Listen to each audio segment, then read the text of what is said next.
My name is Beth McLaughlin, and I'm Artistic Director and Chief Curator at Fuller Craft Museum. I'd like to welcome everyone here for the Craft Chat with Tamara Kostianovsky.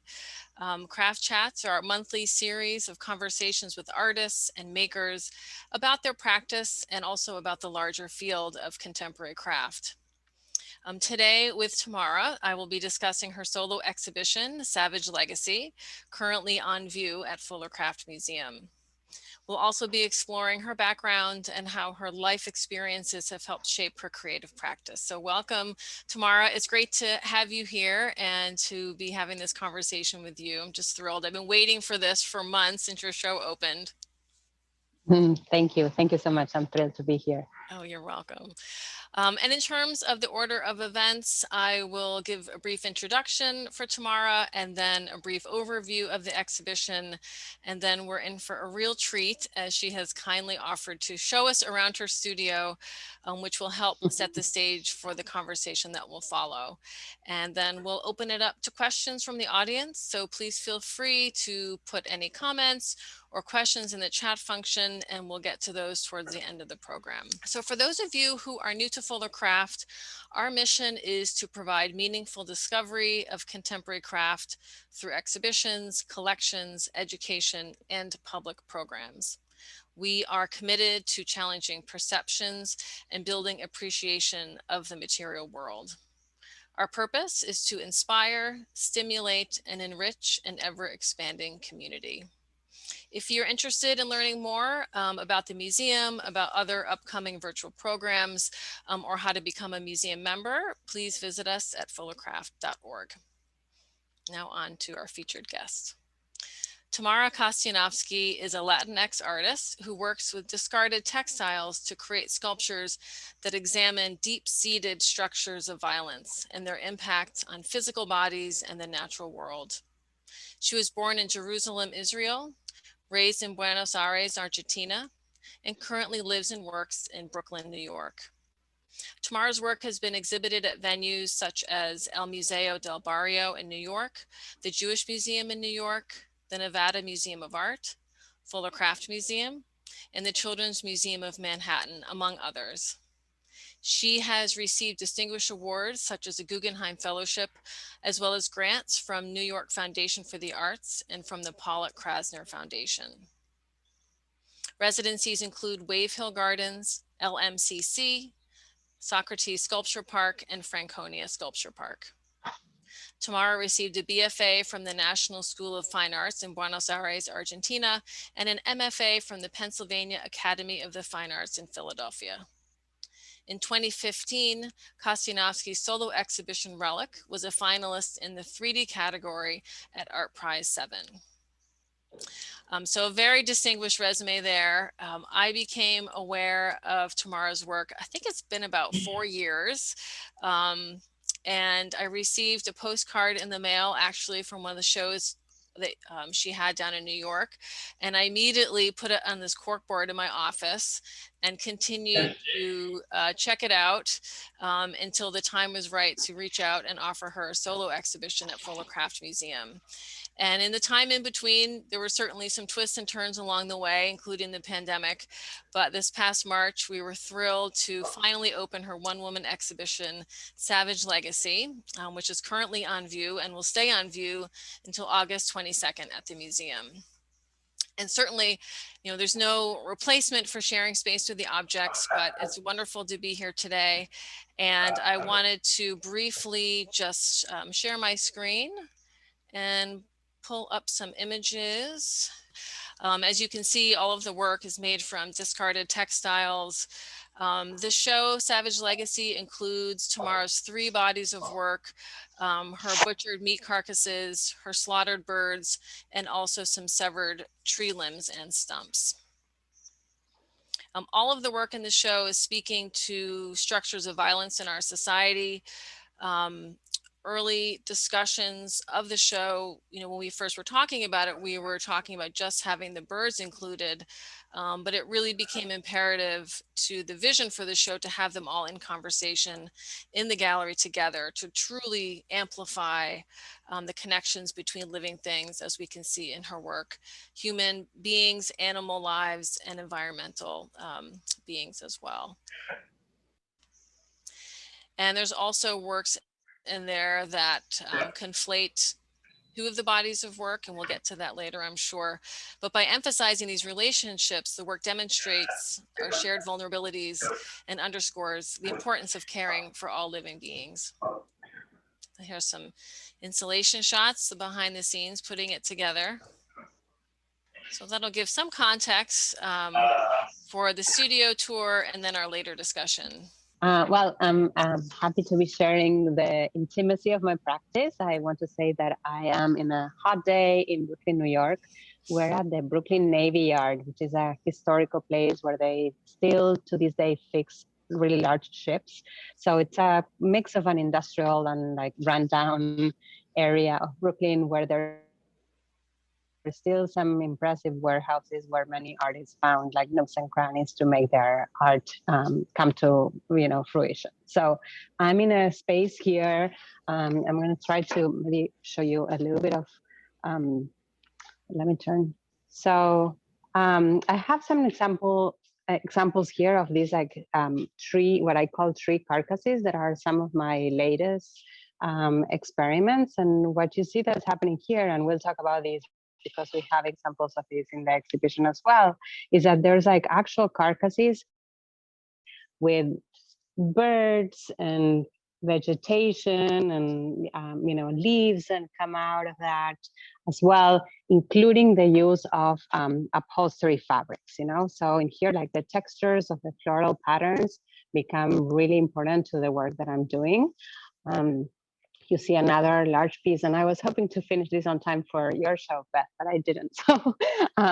So some of the works, have been in progress for a while. I like to have the works here and observe them for a while, and then, they take time. That's sort of the thing. We have some birds in there coming out of a large carcass, and yeah, and the view is here.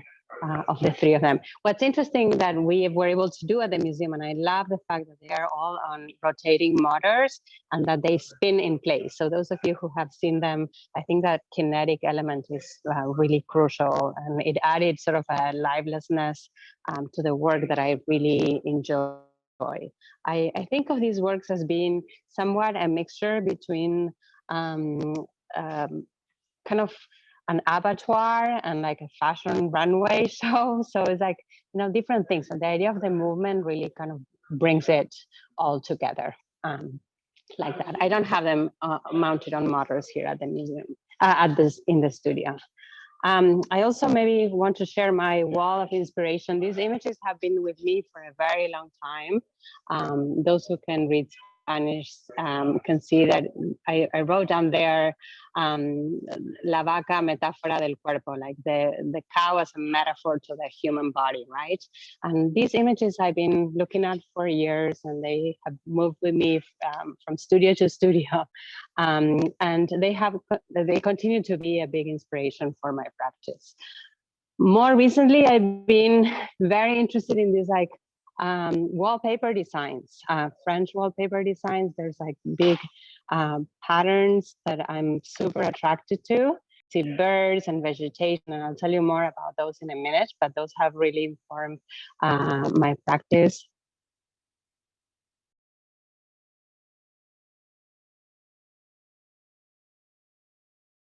This is some other birds that I have. Okay, great.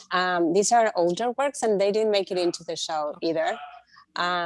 But yes, there's kind of like this obsession with a wound, with a butcher body of the bird in this case. So it's been carcasses. We have a big bird in there as well that has like an open wound. And in these open wounds, I really try to create like an effect of wet tissue.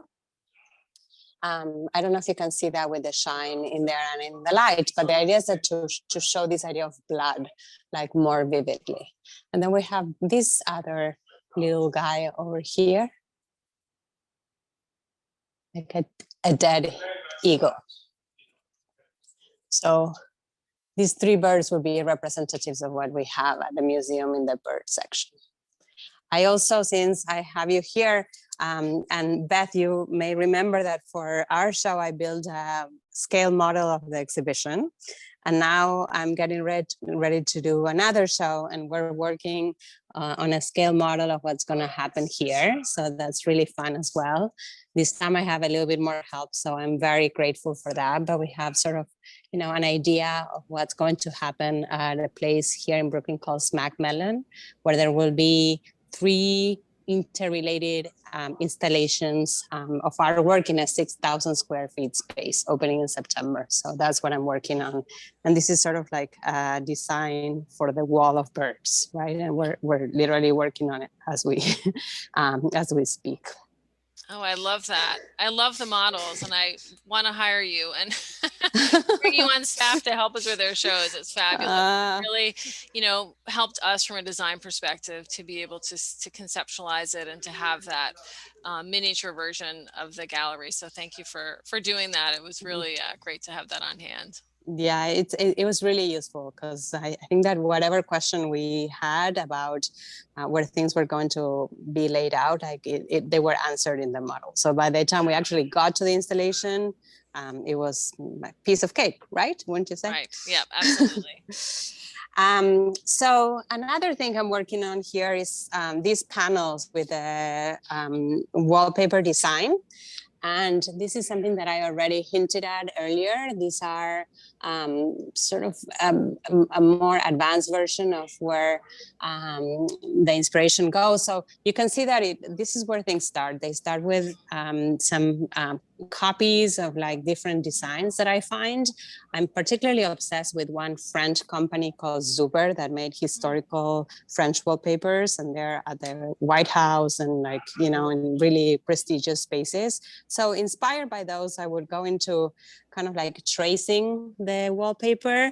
And what's sort of interesting to me about this project is that I'm adding what I believe to be like quite realistic birds onto the landscape. So, I'm trying to break the illusion of this idealized nature of the Americas, which was the inspiration for the artists who designed these to begin with, in order to create these like larger, sort of representations of nature that have more reality to them. Yeah, those are beautiful. Yeah, and I love this idea of really bringing the work and activating, these two-dimensional spaces. And we'll get into like, I think the meaning of the wallpaper, because I think that's really interesting. But just visually speaking, it's really arresting to see the forms really popping off the plane. Thank you. I agree. I think that three-dimensionality like breaks the illusion, right, and makes it real. I work with upholstery fabrics, with like old t-shirts. There's all kinds of textiles in all the work, and you can see, I don't know if the texture of sweater translates on Zoom, but like the blue is like an old sweater, and then we have t-shirts, and then more fancier fabrics in here. And your cat's stealing the show, Beth. Oh, like, gosh. As cats always do. Yeah. I know. I have one too. He'll hop down in a sec.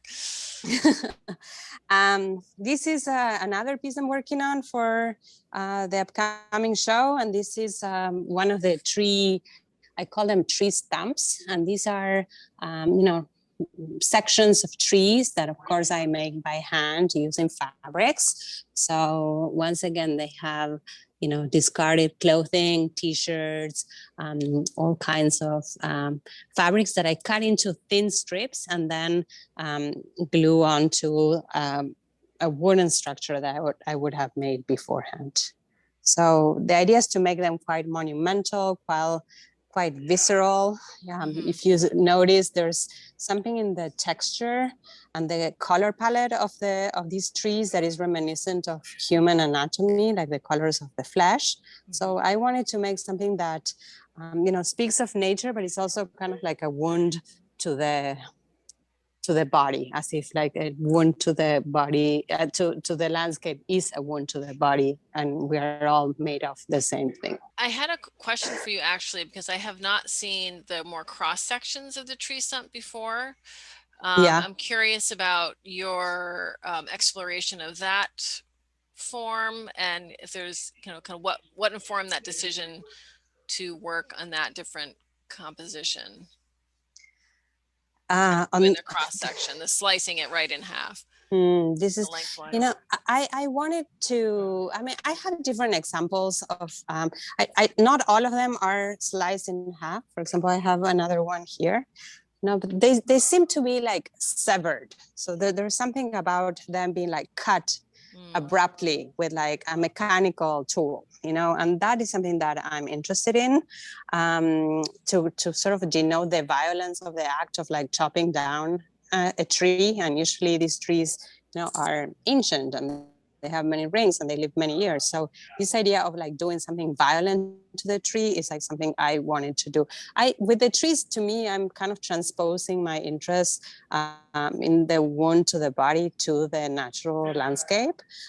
So I needed to keep like a color palette that would be similar. I needed to, create connections between the body and the tree. And I don't know, if I think that if and I tried a few things, that's a good question here. For example, this section of the tree is not as dramatic cut, right? Like it's something more organic, and it's not satisfying to me. I don't know. I just wanted a clean surgical cut for these works.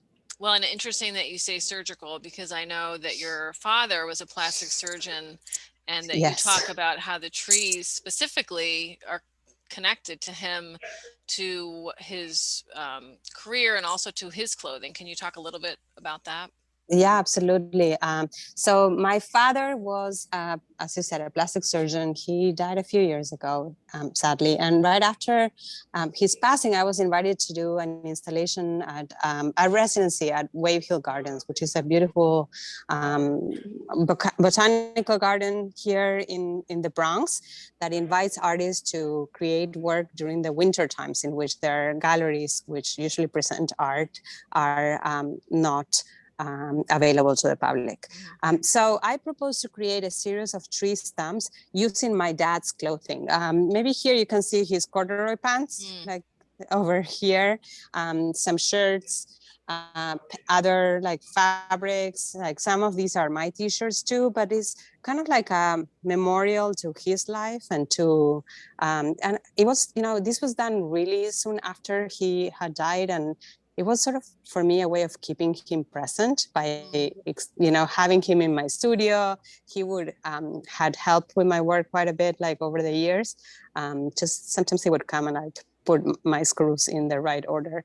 And other times, like he was always incredibly supportive. So I wanted to honor his life, and the last years of his life, he had actually been solely dedicated to gardening in retirement. Oh, wow. So there was a connection to nature and to the trees that I wanted to showcase.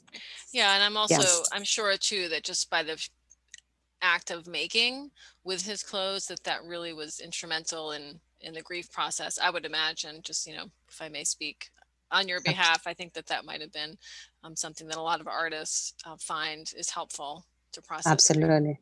Somebody, I don't know who, wrote and to playing violin. So it must be somebody who knew my dad. That is true. He dedicated the last years of his life to playing the violin and gardening. Wow. Well, thank you for that tour. That was really fun. And I think it's something that when we do the physical exhibitions, often, pre-pandemic, we weren't able to really bring the audience into your studio to see works in progress and to see your working space. And I think that really helps to inform your practice, to really kind of see the process in action. So thank you for that. That was great. Absolutely. Absolutely. Good. Thank you. Well, let's dive in. So I have a whole list of questions here for you. I had mentioned earlier in the program that you have a very diverse background, being born in Jerusalem and then moving to Buenos Aires and then ultimately emigrating to the United States. Could you share with us how your upbringing and living in different cultures has impacted who you are as an artist and your practice? You're right. I had somewhat of an unusual upbringing in jumping from place to place. And I also wanted to say that I have a strong connection to Israel because I was born there. And of course, I've been in the United States for over 20 years. And I feel, that I'm from here now. I lived almost more time here than I did in Argentina. But I strongly identify with sort of like the South American identity. And I think that had to do with the fact that I lived there in my formative years. And that was very impactful to me. During the 70s, 80s, I grew up during the military dictatorship in Argentina. And I think there was a culture of violence that was veiled, right? So it wasn't like on the table, but there was like this climate of fear and violence that I think had affected me quite a bit. Also, for my family in Concordia and like any other person who has been in Argentina, you would also see that there's this very strong connection to the carcasses of the animal. And I usually say that is analogous to the beer truck in the United States that you see it, doing deliveries everywhere. In every corner that you would find one.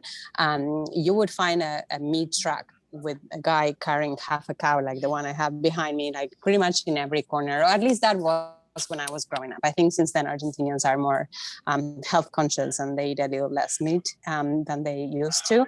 But this image of the carcass was something that I've never been able to shake. I think that is sensual, it's like corporeal, there's something like reminiscent of the female form on one hand and very seductive. If you think about it. And on the other hand, you have sort of the severed body. We were just talking about the severed tree lengthwise, right? It's kind of like the same idea. Like a mechanical cut is really surgical, very abrupt.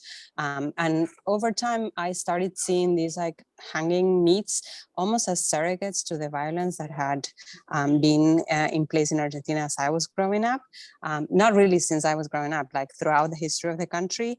And they became kind of metaphors for the violence. So I think that for me, and I'm very glad to be able to show you ones that are more flowery and hopeful, and there's a sense of rebirth in these latest works. But for a long time, I was quite obsessed with the more macabre aspect of the carcasses by themselves.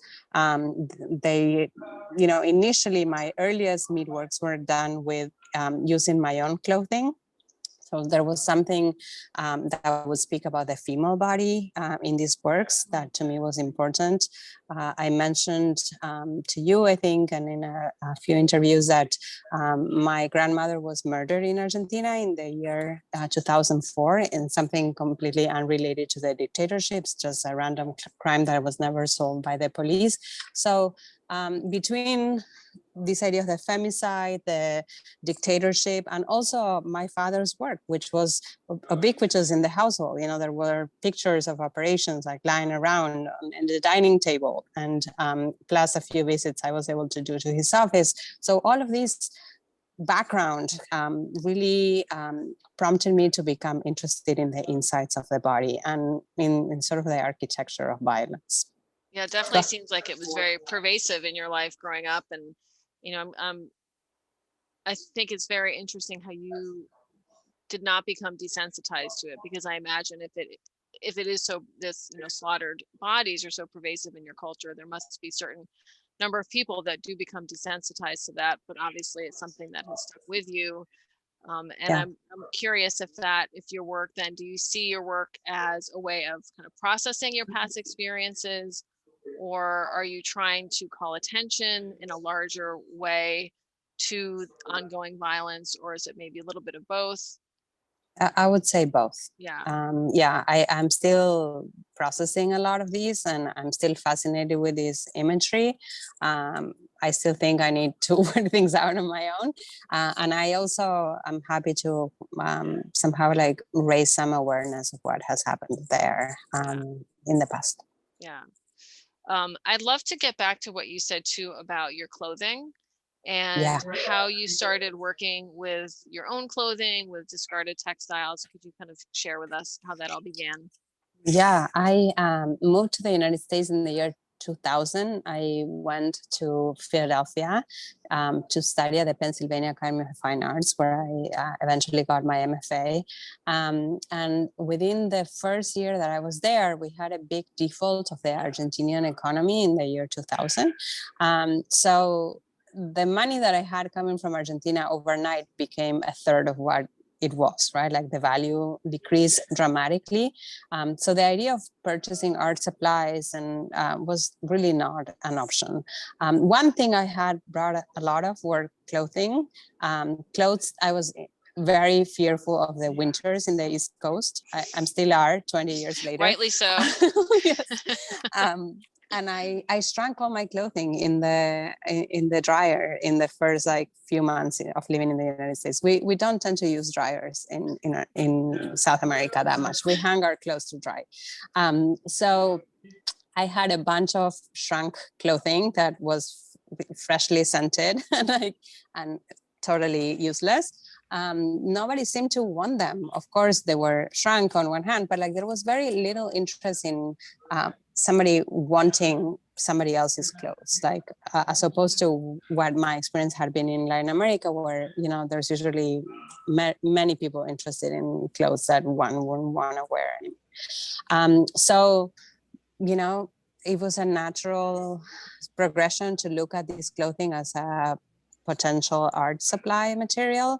And it coincided with sort of my discovery of feminist art and the works of Hannah Wilke and Janine Antoni and like many other artists who were using their bodies in a performative way to make sculptural processes. So I started looking at these clothes as a surrogate of my own body in there, and my own body wounded. Of course, it wasn't wounded literally. It was sort of like a metaphor for like a wound, and a wound that has to do with like immigration and displacement and like finding your own, your new identity and being alone in a new country, etc. Yeah. So the clothes also, they were female clothes. I think that they connected to the accident I had mentioned with my grandmother before. So there was something that had to do with sort of like the gender of the woman being torn, right? Like, Yeah. or yeah. Yeah, and I like the connections that you make between your work and kind of feminist statements and really exploring that. And could you also talk about how working with textiles and the way in which you do create your works with the meat hooks and this heavy metal, how you're exploring gender roles and gender norms in that way? Somebody early on told me, "Oh, you make soft sculpture," and I became slightly offended. And I responded, "There's nothing soft about the sculpture I make." And there's always this idea of soft sculpture and this association with sort of like a feminine like way of working, something that has to do with craft or artisanal work, that until not very long ago, Beth, you may remember, was sort of like a big taboo in the art world, right? Like it was sort of like something that you couldn't do. It was a lesser art. It wasn't like real work. So because I was interested in working with textiles, but not from the perspective of making embroidery or craft, but more from a perspective of thinking of clothing as skin, from a surgical point of view, I wanted to maybe contrast this material with something that was actually quite masculine and violent. And hence the meat hooks come into place. And there's like all this fabric is pierced by very masculine looking like pieces of hardware that are sharp and and heavy for the most part. So there was always this intention of making the work less overly feminine in a way, or actually contrasting the feminine aspect of the fibers with some elements that would displace the viewer in that sense. Yeah, and I think there's so much power in your work between the juxtapositions between the heavy metal butcher hooks and this more delicate textiles, floral textiles, also, this push and pull between beauty and horror. And I think, really what is so wonderful about your work is that there's such a strong message there, and it's visually alluring, and it pulls people in, and you're able to offer these pathways of engagement by having the work be so seductive in how it's created and in the fabric that you're using. But it's kind of like a gut punch once you get in there and you understand the messaging and really what your work is all about. And I've seen, the reactions of people coming into the gallery, and really every single person coming in has such a strong reaction. And that's, of course, as a curator, something that we always want. So I think there's a lot of really interesting kind of push and pull going on in your work. Yeah, definitely. Well, you have to draw people in to talk about difficult conversations with some lace. Exactly.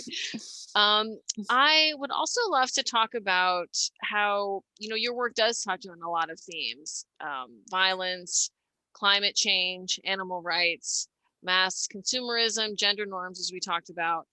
I'd love to hear from you more about this multivalency of your work and how you see all these different themes intersecting. Is an intersectionality the word, right? Like That's the of word. our times and Yes. and of my work as well. I think yes, there's the human body, there's the animal body, there's the body of the earth, and I would say that what strings all of these together is sort of an obsession with the wound as a window into like the world, right? So if you in studying for many years I taught art history. I don't know if I ever told you this, but like that was sort of like my main day job. I'm no longer doing that, but in studying sort of colonial art, one thing that really stuck with me is the idea of how for Native American people or Mesoamerican people, there was this identification of the earth with a woman, right? And you may have heard about the Pachamama or the Mother Earth, and these like more Native American like ways of thinking about the earth in a motherly way, and anthropomorphizing the earth in that way. Mm-hmm. So ultimately, what I think these ideas are pointing to is to a shared nature amongst all living things. And I think that is basically like what's coming together in my work as it matures. That if it's the body of a tree, if it's the body of a person, or the clothes of a person, a carcass, they're all made out of the same material, and that we all belong together. I think that is sort of like the ultimate theme in here. And because it's so big, I'm able to weave in and out from it from different perspectives. I think also the use of textiles and going to Native American cultures. And if you think about the Incas or like the people of the Andes, which had llamas and alpacas as their main like animal, domesticated animal, this idea of the fiber and the wealth of rich textiles that came from that is also something that has impacted me. And in looking at textiles from a contemporary perspective, now, you think of textiles and we're talking about issues of gender, feminine, like small stories, right, of domesticity. We're talking about immigrant workers in the United States, even to the, contemporary like labor force today. And textiles are the material of people interwoven with the materials of the earth. So I don't know, I think it's a very rich material to work with. I never cease to get amazed by how textiles can translate the textures of the world. Right. And I love that so much. And I think your work in so many ways is about life and regeneration. And textiles, it's the first material that touches our skin as babies.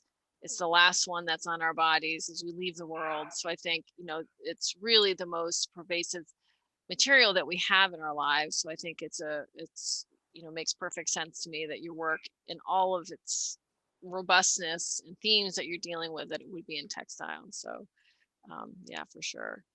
I would love to also ask you about how you got started doing the birds, because I think this is a It's a good story. Yeah. It's a good story.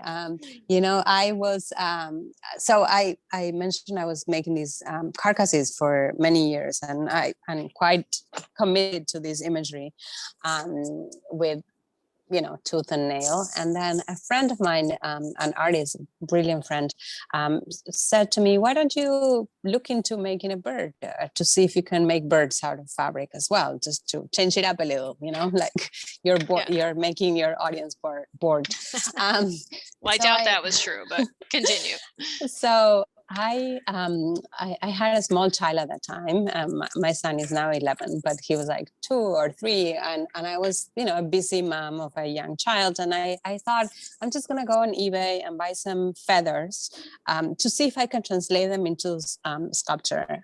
But I was doing that as I was making dinner and folding his clothes, and, you know, like putting. It was the end of the day. I remember it was a busy night, and I distractedly bought what I thought was feathers on eBay. And to my surprise, a few days later, a rather larger box arrived in the mail from the shipper that I bought the feathers from. It was like, I don't know, about this big, not that light. And I, you know, I had, at the time I had a studio in Brooklyn that I'm in Bushwick that did not have heat, and it was the middle of winter. Now it had heat, but I had to, only when I was there, right? Like you had to turn it on. So I left the box in there, and I was terrified of opening it because I did suspect the worst. A few days later, I managed to muster the courage to open the box. And in fact, there was a dead pheasant in the box, freshly killed, wrapped in insulation material from a construction site. So I, you know, somehow managed to pick up this bird. I put it on my work table. I have to say, to this day, and many years went by, it was the most beautiful and horrific thing I have seen at once. You know, I think that all of us have this experience with birds, that we look at them and their feathers shimmer, and there's something like quite magical about them. But we're never that close, because once we get close, they fly away, right? Here, there was no flying away. So I had this like very intimate connection with this like dead animal that was tragic. And I was smitten. I proceeded to hang the bird by its legs. I had one of these hooks that I'm using in my studio to this day. And I would say that for years, even today, I continued to make variations of this image that was very tragic. It looked like a dead Christ, or like a dead body on a cross. You know, there was something like the way it hung with the wings, like there was something that resembled a crucifixion. Yeah. So that was my story. So pay attention to what you buy on eBay. Well, I think any parent out there, or anyone that has a busy life, can relate to just trying to do too many different things at once. But in your case, it looked like it all was a blessing in disguise, and that you use that as inspiration for your whole practice. So yeah, I ended up cooking the pheasant for dinner that night, because I felt so bad that you know, the minute I pressed like purchase, like somebody kind of killed it on the other side, and it didn't taste so good. But that speaks more of my skills as a cook than the pheasant.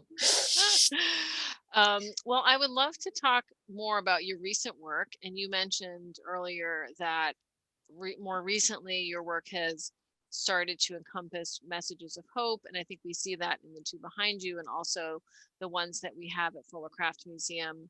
The big carcass with Inner Tropical Landscape, for example, that has, it's almost a conflation of the more natural forms and the meat carcasses. So I'd love to hear about that shift, what prompted it, and where do you see it going from here? You know, I think that the invitation to participate in ecological exhibitions in recent years like prompted me to think of the carcasses as that they needed kind of like another twist. I just didn't want to end with a dead body. I thought of the idea of how can this dead body become a vessel for regeneration and rebirth. So I'm using the cavities like of the carcasses as like sites where like new life can grow out of, almost as a speculative proposal for the future, unlikely. But there's also something about these like apocalyptic images of like climate climate change that have populated like mass media and many artist explorations. And I feel that I would want to be one of those artists that have contribute like another point of view, if speculative and unrealistic. It's somewhat utopian. I also can think of Agnes Dennis and like other women artists who have done like speculative proposals for like an ecological future. And I think that those have inspired my more recent work. You know, when you introduced my work, you said rightly so that there's 3 bodies of work in the show, and there's like the birds, the carcasses, the meat carcasses, and the trees. And I think that's something that happened to me recently. There was like a synthesis of these like bodies of works, and I'm no longer seeing them in like different separate independent categories, but more as things that can, you know, be informed from this kind of like vocabulary that I have developed in a way. Yeah, and that makes sense to me too, because I think so much of your practice is about this interconnectedness between living beings and between the earth. So I think the fact that your work is also coming together in that way is, you know, seems like it's, of course it would, you know, because that's really what your work is about. Right, and it's very freeing, you know, to be able to navigate these like categories and to use these tools you know, like depending on what project I'm working on. And I guess I was saying if a tree, and you asked me what prompted this, and I thought, you know, if the tree stumps, the one I just showed you, can have like the insides of the body, like why can't the body have the insides of the tree, right? Like, so there's like a reverse operation in there. Yeah. And did you find that the pandemic and going through that experience also impacted your work and kind of just sped up that process of trying to cultivate messages of hope, or was it not related at all? Very good question. I think that for a minute, like with the pandemic, there was some collective panic, and like we all, well, at least I forgot about climate change. I was thinking we would all die right now, like the whole world. So that was sort of like the more tragic aspect of me in there. I think that what the pandemic really did for me, and I'm very grateful to that, was that it allowed me the focus and the time to make the work without so many distractions. And I think that maybe you will hear a lot of artists saying this. I hope so. Yeah. I hope so, because I feel like in the beginning when I would speak to artists, and there are certainly people that were just so consumed by what they were seeing on TV and what was happening in the world that they weren't necessarily inspired to be creative and to be in their studio. It was just kind of a paralysis of sorts. And then it seemed like as time went on and we all adjusted in our own ways to it, that artists were able to regain focus and to continue to make their work, whether it was related to the pandemic or not. I think that hopefully we'll be seeing more and more kind of output from artists and seeing what they've been working on. Yeah, I think that something that for sure the pandemic brought to the forefront is sort of these inequalities and an awareness of like a global sense of populations and where different countries are and how people are living. I think that even with those horrible daily numbers that we see of the pandemic going up and down in different countries, I think that sense of awareness and having a dimension of what's happening outside your immediate community is something that the pandemic did. And I think that could be good for all of us if we can stick hold to on that. to it. Yeah, absolutely. Yeah. And then I also wanted to just touch on the paintings that, or rather the works that you did that are inspired by the wallpaper. And you mentioned that they were based on European 18th century wallpaper. Can you talk a little bit about how those works relate to themes of colonialization? And you're going so I was researching the Cooper Hewitt collection of wall covering designs. The Cooper Hewitt is a branch of the Smithsonian, and they have a branch here in New York. And I came across this company that I mentioned before called Zuber that did, and to this day, they continue to make incredible wallpaper designs. And one of their categories like birds, right? So what we know from their historical records was that they sent traveling artists from Europe to the Americas during the time of the colonization to make sketches of these like prime land that was ready for European exploitation, right? And then these sketches are like overly luscious, and they're like the vegetation seems like so tame and so beautiful, and like just like ready to just like grab an apple from the wallpaper and eat it, right? Including the bird designs that are in there, which are not necessarily like real bird designs of things that we have seen in there, but more, once again, idealized like representations of natures from the perspective of the colonizers.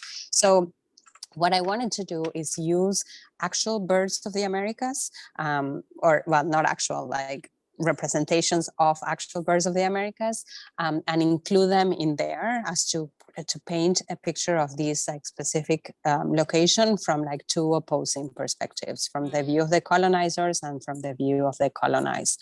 Also, something that this project is sort of like making very evident is how the destruction of the land and the destruction of humans like through colonization are like very intertwined, and there's no way of separating them. Like the appropriation of the land took the ways and the food sources and like the ways of the forest and the ways of the communities who lived here before. So there's something that has to do with that in this exploration. I continue to be amazed at how beautiful these designs are, and I feel that I subvert them by putting quetzals and like other native birds, which have incredible stories in history as well. We know that Moctezuma had an aviary. He had a collection of like the most exquisite birds in Mexico, and during the war with the Spaniards, like they ordered that it would be burned down. Like, so imagine like all these birds incinerated, and like the stories like, you know, continue to be horrific. So when we talk about like violence, you know, it's not just like the violence in Latin America, and it's not like the violence of what happened to my family, but I think that is sort of this larger architecture of violence that is like a theme that continues to sadly give me things to draw from. Right. And along those lines, what is next for you? Will you keep going with this body of work? Do you have other ideas for inspiration for the next year or two or more? You know, I have to say that the exhibition at Fuller Craft really gave me like a green light to fully explore these wallpaper design ideas, because as I said before, there was like a big I don't know, there was, I remember, and you know, many years ago, a curator looked at my resume and he saw the word craft, that I had participated in this craft exhibition. And he looked at it and said, like, anything with the word craft has to go, you know, like from your resume, like this is not going to work for you. And this was 15 years ago. I think things changed a lot recently. I think there's a more encompassing understanding of like what craft is. But I think that the exhibition that I have at your museum really gave me green light to explore like craft in a more free way without thinking about categories. Is it sculpture? Is it craft? Like, is it feminine? Is it masculine? So I'm kind of planning on keep going with the wall panels. Like, I actually want to make more and bigger. I love the textures. I think that people have really liked them and responded well to them. And I feel that I'm just getting started with that in particular. And the rest, you know, as I said, like the carcasses I'm still obsessed with. Like, I never get bored of making birds. It's like almost therapeutic for me to like sit there and like sew like the feathers and like, so yeah, I'll continue for now. Yes, keep going. I'm such a fan of all of your work. I want to tell you to keep going with all of it. I know there's only one of you and that you're a mom. You don't have time to be, you know, just push, but I can't wait to see what you do next. Rebecca Tuck asks, what are you using as the core of the animal carcasses? She says they look so heavy, just as they would be really. So what's kind of the so they are made with armature wire and batting in like polyfill, and then the outer layer is fabric, so they're actually not heavy. they're bulky and at times like difficult to make, but I learned my lesson not to make them solidly out of clothing early on. So this is the thing, it's sort of like, and the trees, for example, have an armature made out of wood. So there's like sculpture forms done in there. And then Suzanne asked how and why you chose textiles as your primary medium. I think we covered that a little bit, related to coming to the US and not having the budget to buy paints, as you were a painter when you came here. And I also, I don't know if the person asking the question heard me say that I had shrunk all my clothing in the few years in the first few months in the United States. So I had a lot of material in the home. I was not there. There was almost like a reaction against the consumer culture in the United States when I first moved here. I just couldn't believe my eyes about the level of consumption, in which, sort of the idea, well, by now I became very Americanized myself, but like the idea that like, what do you do on weekends? We go shopping. And like, this is something that was completely new to me, coming from a country with a lot less resources in general. So the idea of going out to purchase material, not that that was really an option, but like was something I didn't want to do. So, and, again, I was looking at my own body as a potential medium to make art, like inspired by feminist investigations. So, I used my hair for a long time. I made maps out of hair. I still have this like really frizzy hair that is very voluminous, and I use this a lot. And the transition between hair and clothing wasn't that abrupt, it's fiber. So it was sort of a natural transition. I think in the first year in the United States, I kind of cannibalized all my clothing to make art, sheets, towels, like anything. And I had very short hair, so, very low maintenance. Yeah. So do you still collect clothing from people to create your works? And how do you, so today, how do you get the material? Yeah, I continue to collect clothing. It's not so much from people. It's like from people in my family, like my partner, like my son goes through these growth spurts that are very beneficial to his mother. And the upholstery fabrics, I tend to grab a hold of remnants of upholstery fabrics that people sometimes sell online, or like some people donate to me. There's a big organization in New York called Materials for the Arts, where artists have almost like a free shopping experience of materials to make art. So there are like different sources. It's incredible. I still don't really go out there and purchase. Yeah. And when you make work that's given to you, or that you get from your son or your partner, people that are close to you in your life, I mean, there's even, I would imagine, even more meaning than embedded into the works themselves, because they have memory and absolutely. With the three stumps that have more vividly like my father's clothing, I'm very attached to those. I have a hard time like letting them go.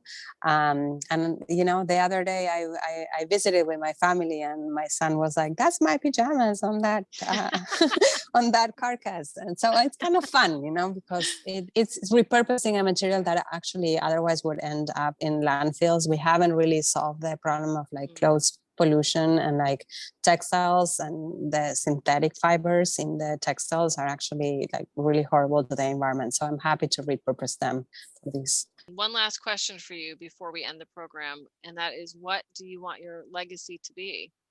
Oh my God. Sounds like and ending on a light note. Yeah. In a way, I think that I tend to see my work as a synthesis of like the Latin American culture and the American culture, in a way, as bringing together of this imagery of violence that I've been referencing with this thirst for consumption of goods and materials and the abundance of them. And in a way, if this work is sort of like the synthesis of two cultures, then this is sort of like the work of an immigrant, right? And I'm excited to see my work siding with like the work of immigrant artists that are like new, is sort of like the new American art in a way, if you think about it today. Wow, that's beautiful. And I feel like I've known you for many years. I feel like I've learned so much even from this program today that I didn't know before.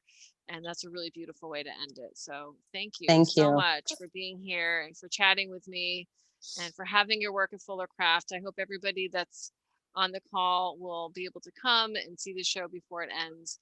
And yes, we and have thank an you so online much. exhibition too. So yeah. Thanks for your very thoughtful questions and for you're working with me in this process. It's been really fun. Oh, you're welcome. It's been a pleasure. All right, and that's it. All right. Thank you, everybody. Thanks for coming. Thanks. Bye, Beth.